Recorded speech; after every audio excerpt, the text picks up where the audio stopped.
এই ফিলিস্তিন ইসরায়েলকে আল্লাহর কসম করে বলছি, এটা তো খালি কি চলছে জানেন তো? এটা ডেমো চলছে, ডেমো। কিয়ামতের ডেমো শুরু হয়েছে, ভয় খাবেন না। এটা কিয়ামতের ডেমো শুরু হয়েছে। এই ডেমো থেকেই তৈরি হবে ডেমোক্রেসি। আর আল্লাহ নবীর হাদিস সত্য হবে। সকলে জোরে বলুন সুবহানাল্লাহ। ওই আল আকসা মসজিদে ঝান্ডা একদিন গাড়া যাবে। আমি মালদা ডিস্ট্রিক্টের উত্তর দিনাজপুরে ছিলাম। আমার আগে একজন মাস্টার মশাই খুব দামি কথা বলছিলেন যে মুসলমানদের ভয়ের কিছু নেই, গোটা পৃথিবীতে একদিন ইসলাম প্রতিষ্ঠিত হবে। জোরে বলুন সুবহানাল্লাহ। আমি স্টেজ ধরলাম, খুব দামি কথা, হাদিসটা সহি কথা, সহি হাদিস নবীজি, যে এমন একটা দিন আসবে, এমন একটা দল বের হবে যারা যুদ্ধ করে গোটা পৃথিবী দখল করে ফেলবে, গোটা পৃথিবী মুসলমান হবে। মুসান্নাব ইবনে আবু শাইবার হাদিস 40 নম্বর হাদিস। নবীজি বললেন, হে আমার সাহাবীরা শোনো, পৃথিবীটা সেই সময় গোটা মসজিদগুলো মুসল্লিতে ভরে যাবে। জোরে বলুন সুবহানাল্লাহ। কিন্তু দুঃখ কি জানেন? নবীজির চোখে পানি এলো। হে আমার সাহাবীরা শোনো, সেই সময় যে মুসল্লিগুলো মসজিদে থাকবে, তারা কেউ মুসল্লি থাকবে না, সুদ খাবে আর বড় বড় অট্টালিকা বাড়ি বানাবে, বড় বড় মার্কেট করবে, আর মসজিদে এসে নামাজ পড়বে ঈমানওয়ালা কেউ থাকবে না। এটা হচ্ছে মুসান্নাব ইবনে আবু শাইবার হাদিস। আপনার চোখে পানি আসা দরকার। সেই যুগটা কেমন যুগ থাকবে? এই যে দল দেখছেন, ইহুদি শেষ হবে, ইমাম মেহদি আসবেন, ঈসা মসিহকে আল্লাহ নামাবেন আসমান থেকে যোদ্ধা নিয়ে। দাজ্জালের অভিবাব যখন শুরু হবে, দাজ্জালকে হত্যা করবেন নিজের হাতে কে? হযরত ঈসা মসিহ। তার বুনিয়াদ মিটিয়ে দেবেন, ইসলাম পৃথিবীতে প্রতিষ্ঠিত হবে। কোরআনে আছে একটা দলের কথা, তারপরে বেরিয়ে আসবে ইয়াজুজ মাজুজ বলে একটা দল। কোরআনে আছে সূরা কাহফে, আপনার জুলকারনাইন বলে একজন বাদশা পৃথিবীতে এসেছিলেন, যিনি তিনাদিকে লোহার দেওয়াল দিয়ে ঘিরে দিয়েছেন। এই দেওয়াল ফেটে যেদিনে কিয়ামতের আলামতের মধ্যে একটা আলামত, এই ইয়াজুজ মাজুজের দলটা প্রথম তবকায় যারা বেরিয়ে আসবে, তারা যখন দরিয়ায় মুখ লাগাবে, দরিয়ার পানিগুলো শুকিয়ে যাবে। সেই সময় বর্তমানে যে মুসলমানগুলো থাকবে, ঈসা মসিহ সেই মুসলিমদিকে নিয়ে এক জায়গায়, গোপন জায়গায় চলে যাবে, গোপন ডেরায়, এবং এরা বেরোনোর পরে মারাত্মকভাবে পৃথিবীতে হামলা করবে। যত খাবার থাকবে এক মুহূর্তের মধ্যে শেষ করে দিবে, দরিয়া পানিগুলো শুকিয়ে যাবে, এবং এরা এত হিংস্র হবে, কিছু না পেয়ে যে মানুষগুলোকে পাবে তাদেরকে ছিঁড়ে খেয়ে ফেলবে, এত হিংস্র হবে। ঈসা মসিহ আল্লাহর কাছে দোয়া করবেন, আল্লাহ তাআলা এদিকে একটা রোগ দিবেন সেই জামানায়, ভাইরাস। এমন একটা ভাইরাস আসবে যে সেই ভাইরাসটা তাদের কাছে, শুনেলেন এখন তো একটা করোনা দেখেছেন না? দেখেন করোনা, এই ভাইরাস তো কিছুই নয়। আপনি অপেক্ষা করুন, এর থেকেও বড় বড় ভাইরাসের জন্য অপেক্ষা করতে থাকুন, আসছে সামনে এর থেকেও বড় বড় ভাইরাস। তার আগে বাবা বাঙ্গা বলে একজন, তিনি ভবিষ্যৎবাণী করে গিয়েছেন, যদিও আমরা ভবিষ্যৎবাণীতে বিশ্বাসী নয়, কেউ করবেন না, জোরে বলুন ইনশাআল্লাহ। ভবিষ্যৎ একমাত্র আল্লাহ রাব্বুল আলামিন জানেন, বাকি ভবিষ্যতের মালিক পৃথিবীর কেউ নয়। কিন্তু শুনেন, এই পৃথিবীতে তৃতীয় বিশ্বযুদ্ধ একদম আসন্ন, খুব তাড়াতাড়ি। অর্ধেক নবীজির হাদিস আছে, কিয়ামতের পূর্বে পৃথিবীতে এমন একটা যুদ্ধ ঘটবে, যখন মানুষ যুদ্ধ করে এমন ভাবে যুদ্ধ হবে, অর্ধেক দুনিয়া ধ্বংস হয়ে শেষ হয়ে যাবে, অর্ধেক দুনিয়া ধ্বংস হবে। কেন? এই তৃতীয় বিশ্বযুদ্ধ যেটা হবে, সেটা পরমাণু যুদ্ধ হবে, অন্য কোন যুদ্ধ নয়। যতগুলো বড় বড় দেশ পৃথিবীতে আছে, সবার কাছে পরমাণু আছে। ভারতের কাছে আছে, পাকিস্তানের কাছে আছে, আপনার চাইনার কাছে আছে, সব থেকে বেশি রাশিয়ার কাছে আছে। সব থেকে বেশি 6525টা না 30টা পরমাণু বোমা খালি রাশিয়ার কাছে আছে, 5225টা আমেরিকার কাছে আছে। এই দুটো দেশের কাছে সব থেকে বেশি পরমাণু আছে। আজকে দেখুন মুসলিম দেশগুলো চুপচাপ বসে আছে, আর ফিলিস্তিনের গাজার শিশুরা, নিরীহ মানুষরা মারা যাচ্ছে। তার কারণ একটাই, আমি কি বললাম, প্রথমেই বলেছি দ্বীনি শিক্ষা, কলমের প্রয়োজন। আরবের বাদশা সালমান প্রিন্স কিছুদিন আগে একটা ড্যান্সের প্রোগ্রাম করেছিল আরবে। যে আর্টিস্টটাকে দাওয়াত দিয়েছিল তার নাম হচ্ছে শাকিরা, একজন পপ স্টার, কানাডার মনে হয় না কোথায় বাড়ি। তার একটা স্টেজ শো ভারতের মুদ্রায় 25 থেকে 30 কোটি টাকা। একটা স্টেজ শো করবে মানে ড্যান্স করবে, গান করবে, সে 25 থেকে 30 কোটি নিবে। সালমান প্রিন্স এই টাকা খরচ করে তাকে দিয়ে ড্যান্সের প্রোগ্রাম করেছে। নাউজুবিল্লাহ বলে আরবের মাটিতে। এগুলো হচ্ছে কিয়ামতের আলামত। আপনি বলুন আরবটা ধনী দেশ না গরিব দেশ? ভারতের থেকেও ধনী, ভারতের থেকেও ধনী আমার মুসলমান ভাই, কিন্তু কষ্ট হচ্ছে তাদের কাছে পরমাণু শক্তি নাই। তারা খেয়েছে, আরাম করেছে। পৃথিবীতে যদি কারুর কাছে সব থেকে প্রথমে বেশি পরমাণু থাকা দরকার ছিল, তো আরবের কাছে থাকা দরকার ছিল। সব থেকে পরমাণু শক্তিধর দেশ যেগুলো হওয়া দরকার ছিল, এগুলো মুসলিম রাষ্ট্রগুলো হওয়া দরকার ছিল। কেন? এদের কাছেই তো ভান্ডার, তেলের ভান্ডার, সোনার ভান্ডার, তেলের খনি, সোনার খনি ইরাকের কাছে, ইরানের কাছে, আপনার আরবের কাছে। এই সমস্ত মুসলিম রাষ্ট্রগুলো এরা খালি রাজা বাদশাদের পেছনে খরচ করেছে, নিজেদের ऐश ও আরামে। আরবের লোকরা এখনো রান্না করে খায় না। বাংলাদেশের লোক, পাকিস্তানের লোক তাদের বাবুর্চি, তারা কি করে? রান্না করে। তারা তাদের রান্না করে, প্লেট ধুয়ে দেয়, প্লেট করে খাওয়ায়। আমার মুসলমান ভাই, আমি আপনাদেরকে অনুরোধ করে যাচ্ছি, সবাই কিছু করেন আর না করেন, সন্তান দিকে শিক্ষা দিবেন। জোরে বলুন ইনশাআল্লাহ। সবাই বলুন ইনশাআল্লাহ। মাদ্রাসায় পাঠান, সন্তানকে দ্বীনি শিক্ষা দেন, সন্তানকে স্কুল কলেজে শিক্ষা দেন। ডাক্তার করুন, প্রফেসর করুন, ইঞ্জিনিয়ার করুন, ভালো মাস্টার করুন, যেন সমাজের বুকে তারা আমাদের কিছু কাজ, মূল্যবান কাজ করতে পারে আমার মুসলমান ভাই। তা না হলে পরকালে আপনি কিন্তু পাকড়াও হবেন, পরকালে আল্লাহর কাছে আপনি ধরা পড়বেন, আপনি রেহাই পাবেন না। ওই জন্য প্রত্যেকটা ভাইকে অনুরোধ করব যে আপনারা নিয়ত করে নেন, ছেলে দিকে কিছু করি আর না করি, আমরা যা করেছি, আমাদের সন্তান দিকে দ্বীনি শিক্ষা দেব। জোরে বলুন ইনশাআল্লাহ। যারা কোরআন জানেন না, আমি অনুরোধ করব ইমামের কাছে সময় দেন, ইমামের কাছে সময় দিয়ে আপনারা কমপক্ষে কোরআনের শিক্ষাটা নেন ইমামের কাছে। যারা যুবক আছো কোরআন জানো না, কোরআন শিখেন, ভাই আমাকে কোরআনটা শিখিয়ে দেন। হাদিসের বই পড়ুন, ইমাম সাহেব, মুফতি সাহেবকে জিজ্ঞেস করুন যে কোন আলেমের বই পড়লে আমি ভালো দিন পাবো, দিশারি পাবো। আজকে কষ্ট কি জানেন তো? আপনি আপনার পরিবারকে তারবিয়ত দিতে পারলেন না। আপনি আজকে দুয়ার মহতাজ হয়েছেন, আপনি দোয়া করা শিখেন। আপনার বিবি দোয়া করতে পারেন।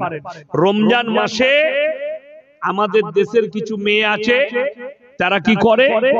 কাগজে লিখে দেয় আমার 3 খতম কোরআন। বিসমিল্লাহ।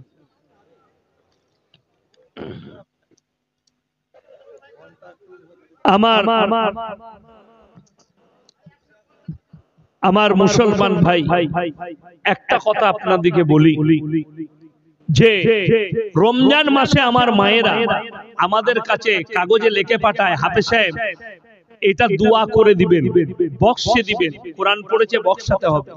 তুমি দোয়া করতে পারো না, হাফেজের ভরসা নিতে হচ্ছে। তুমি দোয়া জানো না, মৌলবীর ভরসা করতে হচ্ছে। নিজের বাপের জন্য তুমি দোয়া করতে পারো না, ইয়াসিনকে হায়ার করতে হচ্ছে। তুমি বাপের কবর জিয়ারত করতে পারো না, মৌলবী হায়ার করতে হচ্ছে। এটাই আমি বলছি, এই শিক্ষাটা আপনি নেন, যেন আমার বাপ মরে গেলে আমি আমার বাপের কবর জিয়ারত করতে পারি, আমার চাচা মরে গেলে কবর যেন জিয়ারত করতে পারি।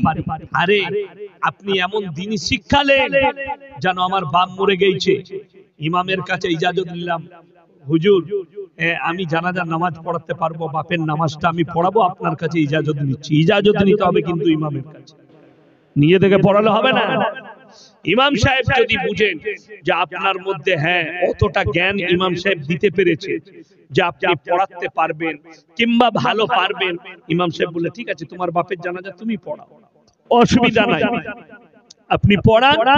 কষ্টের বিষয়, বাপের জানাজা তো দূরের কথা, আমাদের সমাজে মাইয়াত বাড়িতে যায়, এলান হয়েছে জোহরের পরে জানাজার নামাজ, মসজিদে ফরজ নামাজ হচ্ছে, মুসল্লিরা আছে 200টা লোক উজু করে বাইরে বসে আছে, তারা জানাজার নামাজ পড়বে। ঝাঁটা খাবে না, খাবে না কবরে? আমি বললি খারাপ বলবি? বলবি কেন? আমি হক কথা বলছি তো। এই যেমন আমাদের সমাজে লোক মরে গেলে পাশা পড়ে যায় জিলাপি হুজুরদের, পাশা পড়ে যায় গুটকা খোরদের, খাবার পাশা, এরপরে কোরআন খানি করে ভাত খাবে, ফাতিহা করে খাবে, কি বুঝলেন? আর জান্নাতে পাঠাবার লেগে একবার খাবে। এই করেই তো পেট চলে। তোমাকে কে বললে 40-এ খানা করতে হবে? সব থেকে বড় দুঃখ, মানুষ মারা গেছে, আমার এলাকায় আমি গেছি তো বেটা বসে আছে, বাপ মারা গেছে, কাঁদছে, আল্লাহ আমার বাপকে জান্নাতি করুন। ওর ভাই আপনি দোয়া করুন, আল্লাহ আপনার বাপকে জান্নাতি করুন। একজন গ্রামের লোক এসে বলছে তোর গোয়ালে যে গরুটা ছিল জবাই করে দিল। মাথা খারাপ, আর ইয়ে আরো জোরে কাঁদছে। ই তো দেখছে যা হয়েছে হয়েছে, তো আবার চালালি মুখে একটা ছুরি। 75,000-এর হেলে গরু, চাষের গরু চালিয়ে দিয়েছে, যা বুঝে করবে। ইয়ে আরো জোরে কাঁদতে লেগে যাও, আল্লাহ গো বাপ চলে গেল। ও তো বাপের লেগে কাঁদে নাই, গরুর লেগে কাঁদছে। আমার বাপ যা হয়েছিল হয়েছিল, 40 কেজি গোশ এনে লোককে খাই দিতাম, তো গোটা গরুটাই চালিয়ে দিলে 1.5 কুইন্টাল। যা বুঝে করগা, খানা করে খাবে। হাদিস শুনেলেন আমার ভাইয়েরা, আল্লাহর নবীর হাদিস, যে বাড়িতে মাইয়াত হবে 3 দিন তার বাড়িতে চুলা জ্বলতে দিও না, এটা প্রতিবেশীর হক। যদি সেই বাড়িতে রান্না হয়, মাইয়াতের বাড়িতে খাওয়া যাবে না। আমি ইয়াসিন বলে গেলাম, মেদিনীপুরের কোন মুফতি যদি আমার কথাকে কেটে দেয়, তার জুতোর মালাক বাইক ক্যামেরা নেব। এটা হাদিস শোনালাম। তার বাড়িতে রান্না হওয়া যাবে না, যেহেতু তার দুঃখের দিন। খানা কারা করবে? প্রতিবেশীরা। দ্বিতীয় নম্বর, রমজান মাসে মাইয়াত হলে খানাই রান্না করা যাবে না। আমাদের দেশে রমজান মাসেও জানাজার ময়দানে এলান করছে, আসসালামু আলাইকুম ভাইরা, মেহমানরা, আপনারা খানা খেয়ে তারপরে যাবেন। যে এলান করবেন তিনি কবরে কেলানি খাবেন। একদম হারাম এলান করাটা। রমজান মাসে কি খানা? যদি বলেন আরে ভাই অসুস্থ মানুষ আসবে, অসুস্থ লোককে কে বলেছে জানাজা পড়তে যেতে? কথাটা বুঝতে পারেননি? অসুস্থ মানুষকে তো আসার বলা হয় না, এটা ফরজে কিফায়া না। যদি কারোর জানাজার নামাজ ছেড়ে যায় গুনাহ হবে কি? কথা বলে না, গুনাহ হবে না। যদি জানাজার নামাজ ছেড়ে গেলে গুনাহ না হয়, তাহলে আপনার পাটা খুঁড়া হয়েছে, কে আসতে বলেছে? আপনার রোজা রাখতে পারেননি, আপনাকে কে আসতে বলেছে? রোজা রেখে আসবে। আর প্রতিবেশীর বাড়িতে রান্না। আমাদের দেশে তো যা মরে যায়, কি বুঝলেন? ভাই মরে গেছে, না হলে বুনাই, কি বুঝলেন? বোন এসে আছে, 2 দিন হয়ে গেল, 3 দিনে পালন করছে। 3 দিনে সকাল বেলায় উঠে, কি বুঝলেন, ময়দা ভিজুতে লুচি ছাকবে, লুচি। ভাই মরে গেল, ভাই চলে গেল, ভাই কি করে গেল গো, আর আটা বেলছে, তো খাবে? ওটা নাটকের কান্না। আমি বললেই বলে মেয়েদের জন্য এটা কেন বলে? ইসলামী শরীয়তে শুনেলেন আমার মায়েরা, মানুষ মরে গেলে 3 দিনে নাই, 4 দিনে নাই, সাতার ফায়দা নাই, ঘাটে উঠা নাই, নফল নাই, ইসলামে 40 দিনের খানা নাই। যদি বলেন কি করব, 40 দিনে যদি মনে হয় বাপের জন্য 50,000 টাকা রেখেছি, এটা বাপের ইসালে সওয়াব করব, ওই টাকাটা তোমার গ্রামে মসজিদের কাজে লাগিয়ে দাও, সাদকায়ে জারিয়া, কিয়ামতের সকাল পর্যন্ত নেকি পাবে। আমি মৌলভী শওকতের বেটা বলে গেলাম, কিয়ামতের সকাল পর্যন্ত। মাদ্রাসার তালিব ইলমরা বই কিনতে পাচ্ছে না, তাদেরকে হাদিসের কিতাব কিনে দেন, তার ইলমটা আপনাকে দোয়া দিবে। সেই হাদিসের কিতাব যতজন পড়বে ততজনের ইলমটা আপনার বাবা মায়ের জন্য দোয়া পাবে। বড় কষ্ট লাগে, দাওয়াত করে ইয়াসিনকে খাইয়েছেন, আমি 2 দিন খাবো, 3 দিনের যখন খেয়ে দেব প্যান্ডেল থেকে বেরোবো, ওই চালটা কোথায় নিয়েছিল বে, একদম ভালো লোক, কোন বাবুর্চি রেঁধেছে বে, একদম মাংসটা সিদ্ধ হয়নি। এই তো বিচার করতে করতে ঘর যাব। আর বড় কষ্টের বিষয়, আর আপনি যদি আমার ভাইজান যদি মসজিদে দেন, মাদ্রাসায় দেন, বিল্ডিং এর কাজে লাগান, তো শুনে রেখে দেন, সকাল পর্যন্ত, কিয়ামতের সকাল পর্যন্ত আপনার বাবা মা নেকি পাবে। সবাই করব, জোরে বলুন ইনশাআল্লাহ। আমার মুসলমান ভাই, এতক্ষণে আওয়াজটা ঠিক হলো, কখন থেকে না এতক্ষণে ঠিক হলো, আমার গলা পর্যন্ত টেনে নিয়েছে, জানেন এত দামি মাইক লাগিয়েছে।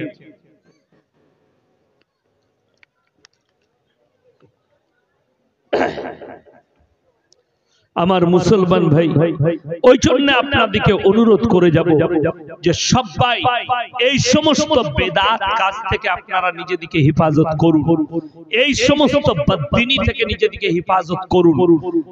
মানুষ মারা গেছে, দোয়া করুন। আপনার আব্বা মারা গেছে, দোয়া করুন। চাচা মারা গেছে, দোয়া করুন। বিপদ এসেছে, সবর করুন, ধৈর্য ধারণ করুন।